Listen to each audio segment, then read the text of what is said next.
Good morning. Thanks for staying with us. 10 minutes before 7 o'clock our time. We are now into our Beyond the Headlines segment where we provide review and analysis of the big stories. This morning we focus on the role of counselors in engaging children who may have experienced trauma from crime and violence during the vacation period. We're talking vehicular accidents, homicides, gun violence, and these children may include students from communities in hotspot areas across the island of St. Lucia. Joining me now is Ms. Joyce Eugene. Ms. Eugene is the head of Guidance and Counseling Unit in the Ministry of Education, and she will address the role of counselors in administering to traumatized students. Ms. Eugene, good morning. Thanks for waking up early and thanks for joining us. Good morning. Thank you for inviting me. You're most welcome. Our pleasure here. Let's begin firstly with the role of a counselor. Explain to us what role do you take on within the education system and within our schools? Okay, good morning. Thank you again. The counselors within the Ministry of Education, at present we have 8 educational districts. So there are 8 district guidance counselors who provide services to the primary schools in their district, and there are 22 secondary schools, each having its own on-site counselor. These counselors are responsible for providing a comprehensive programming to help students develop their academic, their personal and social, and career and college readiness development in the schools. Excellent. And what are some of the main challenges or issues which counselors have to address within the setting as it relates to our students? Well, generally, one of our major challenges is what we would refer to as the imbalance between counselor and student ratio. So that contributes to some levels of stress and frustration even in trying to provide the best service possible. For example, you have one district guidance counselor who is providing service for 12 and 13 primary schools in one district. You also have a secondary school that may have 700 or more students, and for a school like Vieux Fort Comprehensive, where you have the A level, which over 1,000, so altogether over 1,000 students, you have one counselor, and that is a major issue. However, when it comes to students, counselors need to invariably know each student that they are dealing with regard to where they are in terms of their academic strength, and to help provide programming to help build that study skills and other techniques that would be able to help students improve. When it comes to their social and their emotional development, again, there's a different type of programming that must be provided either through the support of the health and family life educator and teachers who are in the schools to assist the counselor. So it is a myriad. We do have a number of areas that we are supposed to provide services for. It can be a daunting task, but I think the counselors rise up to the challenge. Excellent. What's the adequate model in your experience in terms of counselor-student ratio? Okay, so the American School Counseling Association has a ratio of 250 students to one counselor. We have considered that maybe we could, you have at least 400 students at maximum for efficiency in delivering the service, especially when you're doing individual work. Because individual counseling requires you to spend at minimum 45 minutes with a client in order for you to do whatever is necessary to help them. And if you try to imagine doing that with one student for a number of sessions, it leaves a whole set of them without being touched at all. Yeah, and we appreciate that even with the challenges, the counselors, as you said, they continue to rise to the challenge. Are you satisfied with the value and the recognition of the role of counselors here in the society? We are not satisfied, but I would say that there have been some slight improvements, and one of the things we recognize is that we constantly have to remind even within the education sector, our we have to remind them that we are here and that we are contributing towards the student development and performance. Generally, counseling on the whole, persons are very skeptical and fearful of it, especially in St. Lucia, where you have a small society where, practically everybody feels they know everybody else. So persons are generally very careful to participate in counseling. However, when we're dealing with students, we want to ensure that there's the level of confidentiality and other genuineness and other character traits are present with the counselor, and that students can be confident in accessing the service. But you will find, for example, we recently had CPA results, we have a number of events taking place recognizing the performance of students. Hardly do you hear the counselor mentioned as one of the persons integrally involved in supporting the students throughout their academic year. What are some of the problems of trauma related to students that you come across on a day-to-day basis? What are some of the case studies? Well, okay, so I want to say first that when we're talking about trauma is an emotional response to a terrible event, all right, like an accident, rape, natural disaster, etc. That's at in that definition, we're looking at large situations or circumstances.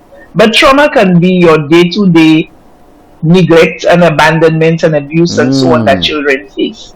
So if you look across the spectrum, you will realize that we have multiple possibilities of trauma cases that would surface on a daily basis, and we do have that.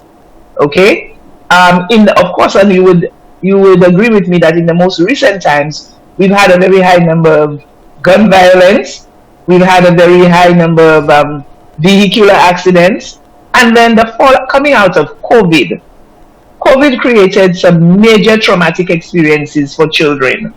Okay, starting with school closures, sudden lockdowns, and of course the deaths of primary caregivers, loved ones, and members of families.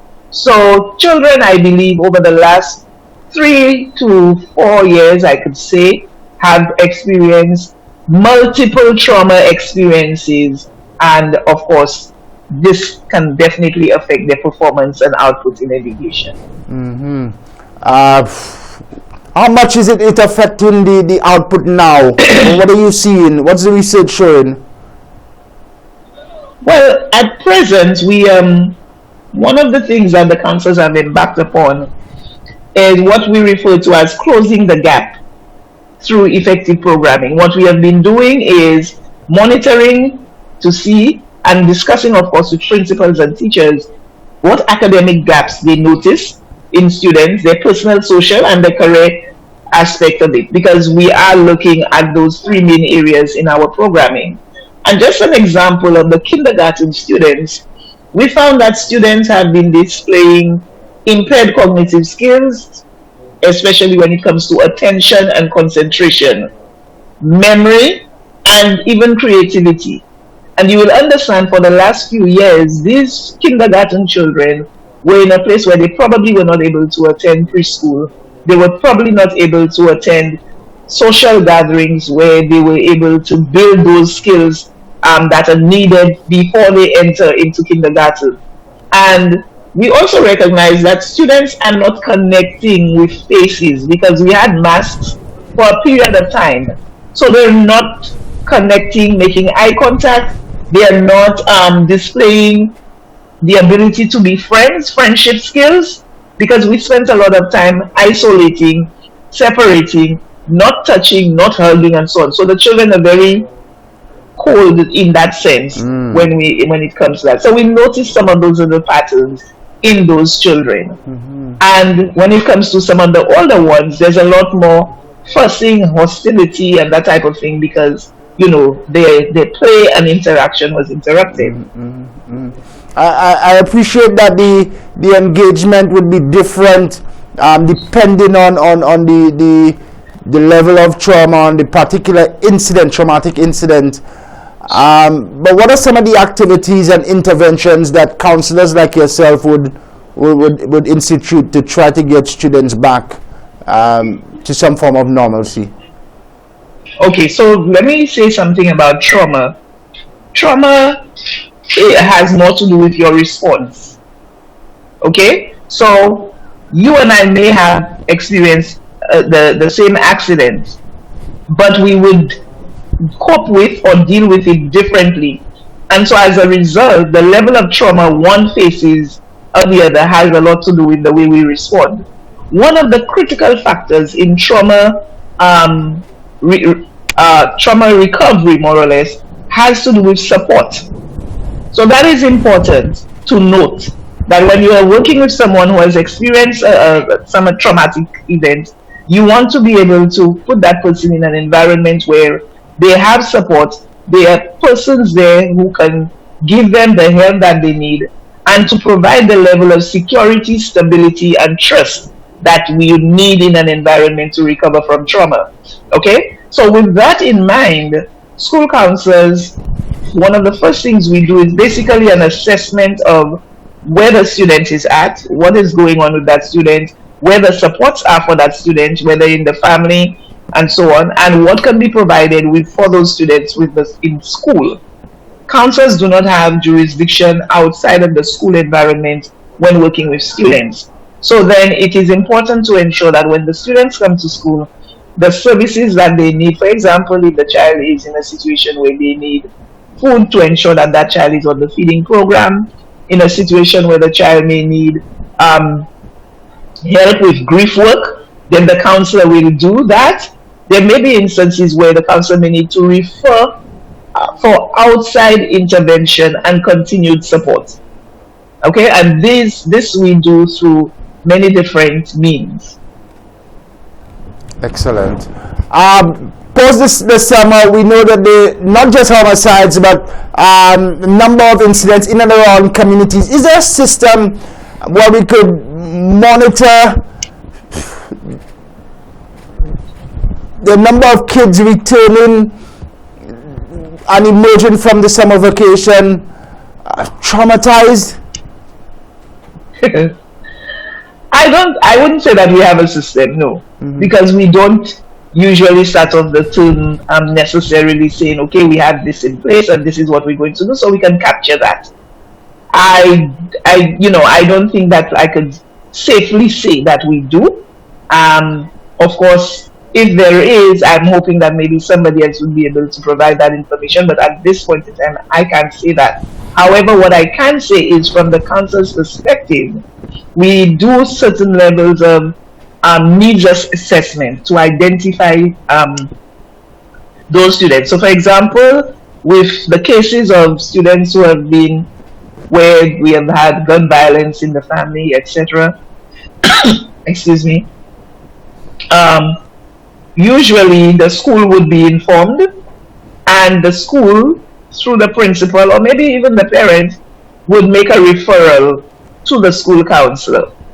Okay, so once the school is aware, they would make a referral to the counselor, informing, well, okay, this child, this is a situation, this is what was experienced, and so they send the referral to the counselor. The counselor who then will determine to make the necessary assessment and then move the process forward.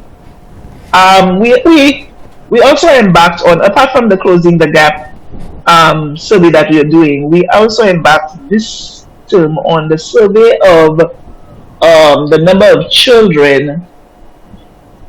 students who experienced death of their parent or primary caregiver during the last 3 years, and also looking at what type of death. So we wanted to see if we could capture the true state of children and the deaths they have experienced in the last, because we recognize that gun violence, motorcycle accidents, suicide, and all of those other areas where loved ones are being, and the children are usually collateral damage. They're the ones that are not thought of most of the time.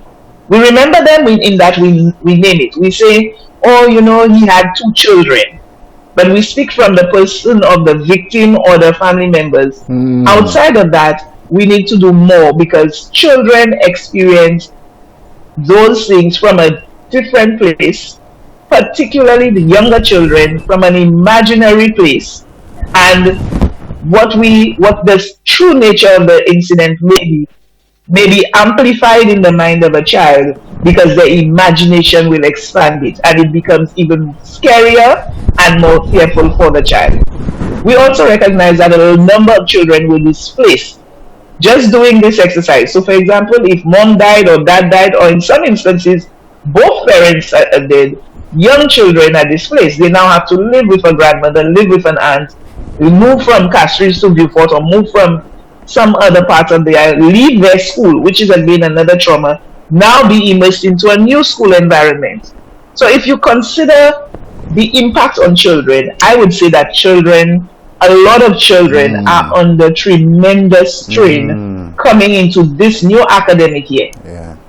What has not changed is that we are still heading towards the minimum standards, the CPEA, the CSEC subjects, and our students are expected to keep it together, get to the exam, and get out on the exam with, successfully, and then we can say we have done a good job. I really want to ask those listening and the general public to have a heart for the true nature of how children are affected by all of what is going on in the society. They do not have the skills and the capacity to deal with some of these problems and to cope and to come out of it successfully. We see adults having major difficulties dealing with trauma, coming out of it successfully. You want to exponentially multiply that difficulty when it comes to children. I got this forum, and I'm going to advocate that additional investment need to be made in the mental health and psychosocial support services provided for children by schools, by churches, by the community in general. And also, I think sometimes we are very harsh in that we do not value children enough. As soon as something comes up, we start talking about children's rights. Everyone has rights. We have human rights.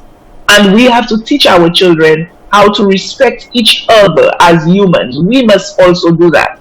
So when it comes to working with children, we need to make a concerted effort first to get ourselves in check so that we can be the examples for the children. I also want to say, even coming out of the households now, we say parents are not doing this, parents are not doing that. We also recognize that there's so much trauma in some homes that I don't even know if the parents themselves have what it takes to be able to properly parent, if I can put that in quotation marks.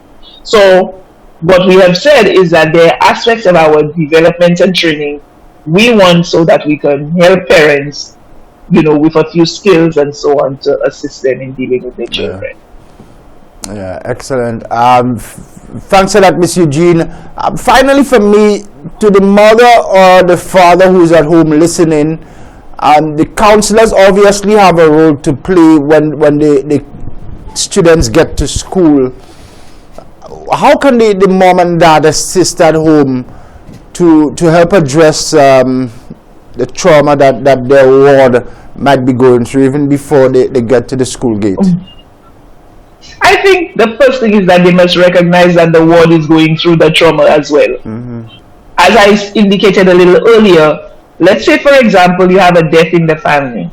We interview the parents or the guardian or whoever is there, and they talk about it and so on.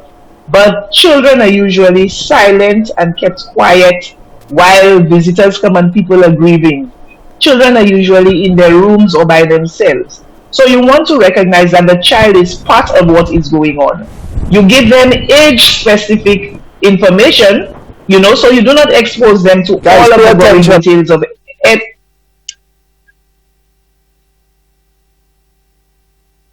Yes, sorry about that. You do not give them all of the gory details of everything that may have happened in the incident.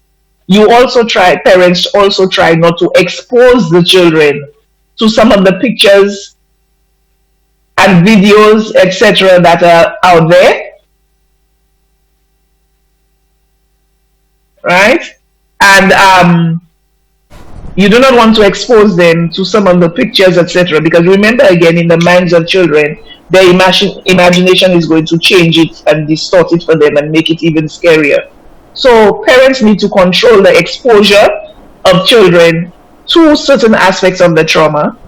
Also recognize that the child is a participant in the grief that is taking place around it, that they need to be able to access medical help if necessary for the children, or just go to the health center community nurse, speak to the mental health nurse there to assist them if they're not coping. Parents themselves need to get help when they recognize they need it, and not try to take hold of every single thing by themselves because they're embarrassed about it. Okay? And your help starts with your own medical doctor, your nurse in your community, and then, of course, with other matters that you need support, you can always refer to the counselor to get some support or direction, because the counselors can redirect you to where you will get additional support. If you notice, a lot of what I've said is about the people, the parents, and those around the child getting themselves together so that we can then go down to the exact need of the child. Yeah. So these are some of the things I would want parents to be aware of. Yeah. Well said, Ms. Joyce Eugene. Insightful and thought-provoking engagement. I know there's so much more on trauma and how it affects students, how we can help them deal with traumatic incidents that we can discuss. But I want to thank you in this instance for making yourself available and your time. I know you're very busy, but you're very passionate about the subject area as well. So thank you so much. You're welcome. Ms. Joyce Eugene, my guest this morning on this first edition of Beyond the Headlines, brought to you with the kind compliments of a telecommunications provider, Flow. Still to come on the program, we will share with you the heart-wrenching story of a St. Lucian woman who was recently employed on a farm in Canada. Was it all worth it? And we'll continue our discussion on responding to trauma and what you should know to help children return to some form of normalcy following traumatic incidents in and around their community. Stay with us. Good morning, St. Lucia. We'll be back in just a moment.